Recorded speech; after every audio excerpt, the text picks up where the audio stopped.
guys, horticulturist Gary Bachman. It's time for another daily dose of hort. Well, it's about time to continue planting more tomatoes for the fall season. And what I'm going to do is I've got a batch of the micro dwarf tomatoes. You know, I told you the other day that I really like these. But I'm going to put the micro tomatoes in my grow buckets. These are the grow buckets I had the big tomatoes growing in this spring season. And I just really think that these are perfect for that small dwarf micro plant. I can hardly wait. I just want to see what will happen with this. So I've already added fertilizer and dolomite to the mix, and I've kind of got it fluffed up a little bit. But what we've got to do first is drill the holes. And you know, I like to use the max bit because this drills the perfect hole that I like for my 3-inch cups that my transplants are growing in. So let me go ahead and do that right now.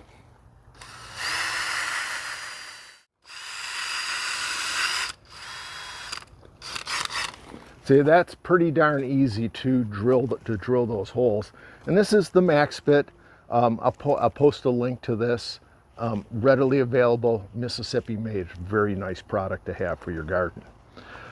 What I want to do now is, oh pardon me, I'm kind of ducking out of frame, is I want to go ahead and put some Osmocote in the grow buckets now. Now, just to remind you, the grow buckets are a sub-irrigated system that, oops, there we go.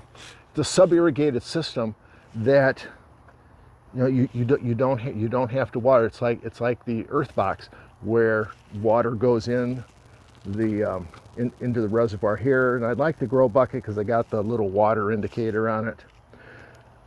But what I'm going to do with the fertilizer, unlike the earth box where the fertilizer sits on top of the mix and then you put the shower cap on, I modified these for the shower cap this spring. I know something, I just don't want to do it for the fall.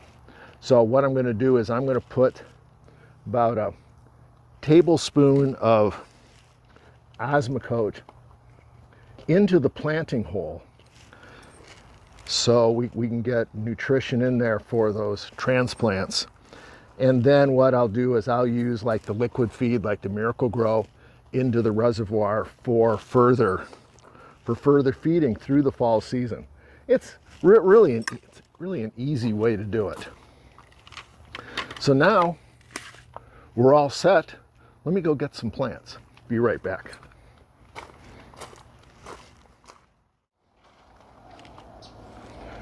Now I've gone ahead and laid out the micro tomatoes that I'm going to grow. I've also made my labels. It's important to label your plants in the garden. I like to use these MCB labels that I get. I'll give you a link to these. These are fantastic. These are recycled plastic material. I love these in the garden. I've got like 300 of these for all the various plants that I have. Now when we look at, you know, the micro tomatoes, these were sowed on July 1st, sometime in that area, and I've had these out on my kind of my nursery pad with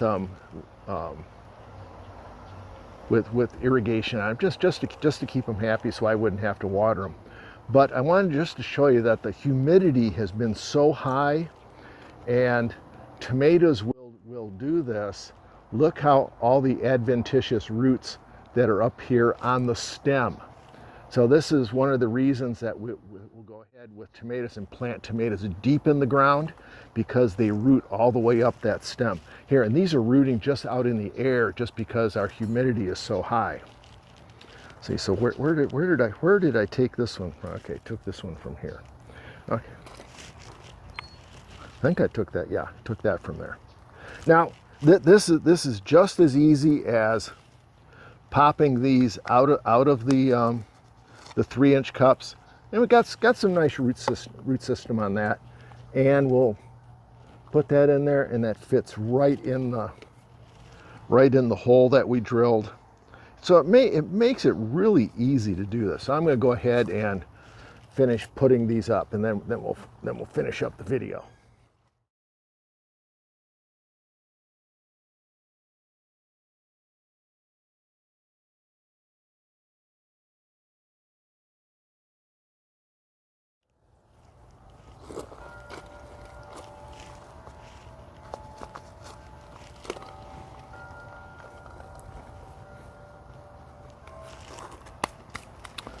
So that's all there is to it. Now, all we have to do is just keep them watered, let them grow, and then we'll be harvesting tomatoes here probably maybe in a month or so.